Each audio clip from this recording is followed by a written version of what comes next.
As of Monday, September 12, 2022, iOS 16 is available to all users with compatible iOS devices. And Apple's Home app has gotten its largest update since the app was first introduced over 5 years ago.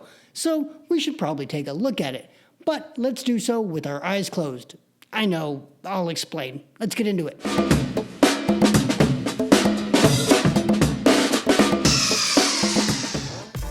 Greetings, Internet. My name is Dustin, and this is the My HomeKit Home Podcast. And here we look at the smart home with an Apple HomeKit and accessibility focus. So it's that time of year again. The latest version of Apple's mobile operating system is available to the public, and we've gotten some pretty big updates this year, including the ability to edit and delete iMessages, as well as new lock screen widgets with a number of different Apple Home options. Now, while Matter is on the horizon, and in fact we're seeing evidence of that in the betas for iOS 16.1, HomeKit itself didn't really see many updates in terms of the functionality of the framework itself, but the Home app did see a new coat of paint, and it's actually a lot more customizable than it's ever been. And so in this episode, I thought we'd do something a little bit different and take a walk around the new app. Now, you may be asking yourself, how are we going to do this in a podcast? Well, we'll be using VoiceOver.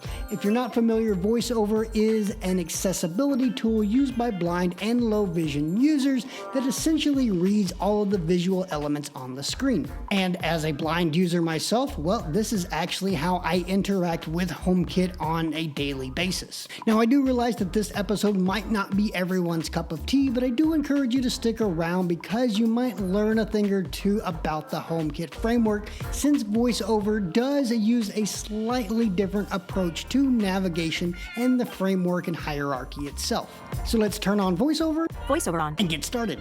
So let's go ahead and double tap on Apple's Home app. Home, double tap to open. Home, intercom to home button. So as I mentioned before, there weren't a whole lot of updates in terms of the HomeKit framework itself, but we did see a new coat of paint on Apple's Home app. So the first thing that you'll notice here is that at the bottom of the screen where we have our tabs, Tab bar, selected. Home, tab, 1 of automation, tab, 2 of 3. Discover, tab, 3 of 3. we are missing a tab. So in the previous version of Apple's Home app, we had a Rooms tab, and now all of that lives on the Home tab in what they're now calling the Home view.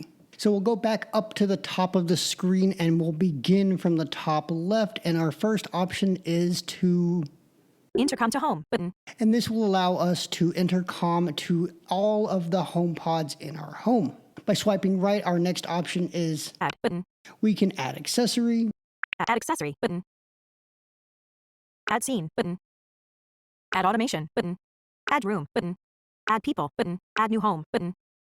And so that really hasn't changed much. And if we swipe right from there, More button. we have the More button, which I believe is represented as 3 dots. If we double tap on that, 6 accessories, no response button. we have a status update, and it looks like I do have 6 accessories that are not responding, which I'll need to address after I finish recording. If we swipe right from this context menu, we have Home settings button. which hasn't really changed since iOS 15, Edit home view button. which essentially allows us to add and remove different tiles from the different sections, which we'll get into in a moment. Reorder sections button. We can reorder those sections, and then we have a list of all of our different rooms. Meredith's room button. Bedroom button. Dining room button. Studio button. Patio button. Living room button. Carport button. Kitchen, porch, upstairs, closet button. Downstairs bathroom button. Hallway button. Nursery button. My HomeKit room button. Dismiss context menu button. So we'll go ahead and dismiss this context menu. Intercom to home button. For some weird reason with VoiceOver, it'll take you back to the beginning, kind of an annoying bug there, but it is what it is. So let's go ahead and go back over to the next button. Add more. My show climate 24. My HomeKit home heading. So we see we have My HomeKit Home, and this is a heading. So this is what the name of the home is. And so this is really the beginning of our home view. If we swipe right from here, Show climate 24.0-31.0 degrees button. Activate to filter. so we have a series of categories, right? The first one being this climate category, but if we swipe right from there, Show lights all off button. Activate to filter. we have our lights. Show security for open button. Activate to filter. We have our security category, Show speakers and TVs. To playing button. Activate to filter. speakers and TVs category, Show water. All off button. Activate to filter. and our water category. Now, one of the things you'll notice about these categories is you do get a bit of information, a kind of an overview of what's going on with that particular category. For example, in the climate category, Show climate. 24.0-31.0 degrees button. Activate to filter. it gives us a range of different temperatures within that house. And so if we activate that category, Selected. it'll actually give us a slightly more detailed overview of the different things that make up the climate category, like Thermometer. Temperature. 24.0-31.0 degrees 61% button. Humidity fill. Humidity. 37-61% 49% button. Accu medium. Air quality. Inferior 25% button. and if you couldn't understand that, that's the air quality. Air purifier. To air purifiers. On button. And as you heard there, it does include our air purifiers. Now, if we tap on any of these individual subcategories, it'll actually deactivate or turn off those devices. Air purifier. To air purifiers. Off. So you'll notice there that all of my air purifiers are now off. Now, if you actually want to see the individual devices there, you'll want to long press on this subcategory or tap and hold if you're using VoiceOver. Accu medium. Air quality. Inferior 25% button. Air quality. Heading. Done button. Bedroom. Heading. Eve room 3. Inferior. PureFlow Smart Air Purifier. Excellent. Dining room. Heading. Eve room 3. Fair button. Studio. Heading. Sensible Pure. Excellent. TVOC sensor. Good button. And you'll see that we have all of the different air quality sensors that I currently have set up in my home. Now, a slightly annoying thing about using VoiceOver with Apple's Home app is that we actually have to swipe all the way back through to get to the climate category to deselect it if we want to go into other parts of the home view. Sensible Studio. Eve room. Dining room. PureFlow Smart. Eve room. Bedroom. Head. Done button. Climate. Heading. Show water. Show speaker. Show secure. Show lights. Selected. Show climate. 24.0-31.0 degrees button. Activate to filter. And we'll deselect that. Show climate. My HomeKit home. Heading. All right, so now that that's deselected, we can go into the other categories like, Show lights. All off button. Activate to filter. and we see that we have all of our lights off. Show security. For open button. Activate to filter. Now, the security category is pretty interesting. This is where you're going to find all of your security systems, whether you have any motion sensors or contact sensors installed. So let's go ahead and jump into that. Selected. Security system. Security system button. Motion. Living room button. Sensor. Open button. Door. 3 doors. Open button.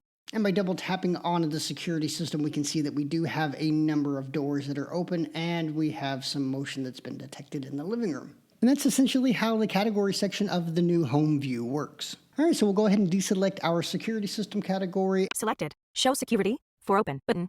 Activate to filter. Show security. For open. and jump into the next section, Show speakers and TVs. Show water. Cameras button. Heading. which is our camera section. So this gives you an overview of all of the different cameras that are in your HomeKit home. Acura Camera Hub G3 on. Acura G2H Camera Hub on. Arlo Baby 13. No response. Off. Circle View 2FJ8. No response. Off. Front door camera on. Button. Now, an interesting thing about the camera section and the scene section, which we'll look at in more detail in a moment, is that these are actually suggestions. Another point I want to bring up here is that by tapping on that heading, Cameras button. Heading. we can actually go into that section. So now our focus is on the camera section, and we can go through. Acura Camera Hub G3 on. Button. Acura G2H Camera. Acura Camera Hub. And as you might imagine, you can double tap on any of these cameras to bring up its live feed. All right, so let's go ahead and close out of the camera section, and we'll go back to our home view. Select front circle view 2F. Arlo Baby 13. Acura. More. Add. Cameras. Heading. Home. Back button. Home. Back button. Home. Back button. And so now we're on to our scenes section. Add. More. My home. Show client. Show lights. Cameras. Button. Acura G2H camera. Arlo Baby 13. Circle view 2FJ8. Front door camera. Scenes. Button. Heading. As I mentioned earlier, we can of course double tap on the scene to activate it. All lights off. All lights off. And if you long press or tap and hold if you're using VoiceOver, we get into the context menu here. And as we talked about earlier, we can, Hide suggested scenes. Button. or we can also. Edit scene. Button. So let's go ahead and look at the scenes pane now. Edit scene. All lights off. Failed. Heading. So by swiping right, we can see all of the accessories that are currently included in that scene. Close. Button. Selected. Button. Image. All lights off. Text field. Accessories. Heading. Meredith's room. Overhead. Bedroom. Nightlight. Vanity light. Dustin's overhead. Prizzy's lamp. Dining room. Overheads. Fancy lamp. Diffuser. Studio. iMac lights. Overhead. Hugh Bloom. Hugo. Living room. Couch. Overhead. Tall lamp. Nightlight. Carport. Heading. Lights. Turn off. Kitchen. Heading.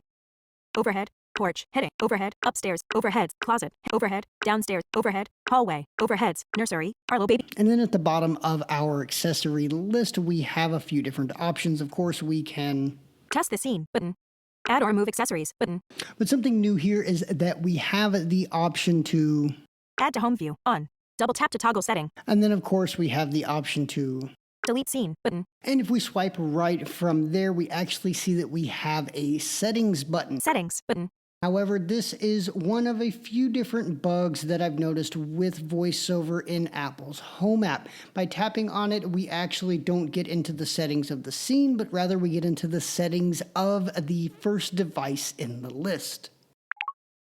Power. Off. Button. Close. Button. Now, another new update with iOS 16 is that we now have a variety of different icons for our scenes. Now, swiping left and going back to the very top of our scene pane here, we have the name of our scene. All lights off. Heading. And if we swipe right, Close. Button. Selected. Button. Image. A photo containing a sign. Home. we have our icon, which you can see that it describes what that icon actually looks like. So let's double tap on that.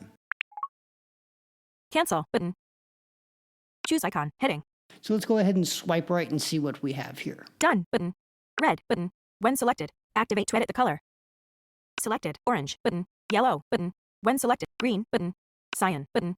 Cyan blue. Cyan. Button. Cyan blue. Button. Purple. Button. Purple. Button. Pink. Red. Button. Orange. Button. Okay, so it looks like we just have color options here. Now, it's my understanding that we do have a number of different icons that we can assign here, but it looks like, again, we've got another bug with VoiceOver. So at this point, we're not actually able to choose any of these icons, but we can change the activation color. Now, speaking of icons, I actually want to show you guys how these different icons for accessories are represented using VoiceOver. So we'll go all the way back through our scene pane and we'll get into an accessory.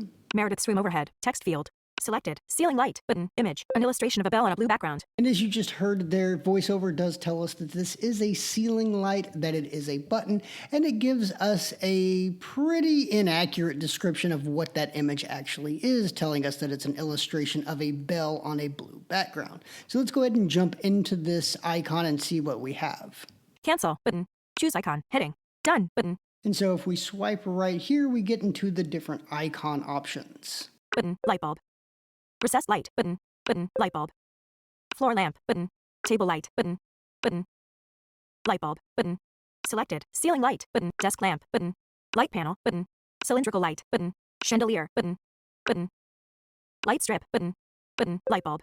Button. Light bulb. And there are a ton of different options when it comes to different icons for different accessory types, and I'll let you go ahead and explore those on your own. And the last thing I wanted to look at here are yet another couple of bugs. So first, you'll notice that if we go all the way back to the top of our home view, My HomeKit home. Heading. and we go back to our categories, and we select Show speakers and TVs. To playing. Button. Activate to filter. Selected. Security. Heading. you'll see that it actually takes us into the security category. The same is true for the water category as well. This is another bug, and I really do hope that Apple fixes this in the next version of iOS 16. And the last bug I wanted to bring to your attention is when we're adding an accessory. Add button. Add accessory button. Add accessory heading. Camera view. Place your back-facing camera on the center of the HomeKit setup code. Then, slowly pull the device back. So it gives us some pretty good instructions there. However, if we swipe, Scan code or hold iPhone near the accessory. More options. and we have the more options, which is where we could potentially manually input our HomeKit code. However, we can't actually access that with VoiceOver. Now, this is a bug that is carried over from iOS 15, but this is, again, something that I'd really like to see Apple improve upon, especially since they are so dedicated to accessibility. And there you have it, Apple's home app in iOS 16 from a blindness perspective. I'm honestly still getting used to the new layout, but my hot take is that previous iterations were significantly more VoiceOver friendly. While yes, iOS 16 is absolutely riddled with VoiceOver bugs, and you may have seen my frustration if you follow me on Twitter at myHomeKitHome. By the way, you should follow me on Twitter at myHomeKitHome. The fresh new layout that Apple decided to go with seems to prioritize compelling visual aesthetics to the detriment of usability for all. While I did point out a number of bugs in today's episode, I did have to cut out a lot of others just simply due to time and because they just didn't make sense for the episode. All of this being said, I won't soon be abandoning HomeKit nor Apple, but it is pretty irritating to have to work with these flaws while Apple gets their stuff together. If you have any questions or comments, reach out to us on social media at myHomeKitHome, and you'll find links down in the show notes. Also there, you'll find a link to our blog over at myHomeKitHome, where you'll find a ton of HomeKit resources from product reviews to how-tos, and even past video and podcast episode archives. Also in the show notes, you'll find an exhaustive list of all of the devices that I use in my own HomeKit home that I can definitely get behind and that stand the test of time. But I think that's more than enough for today's episode. I do thank you for listening to the end, and we'll catch you in the next one. Take care.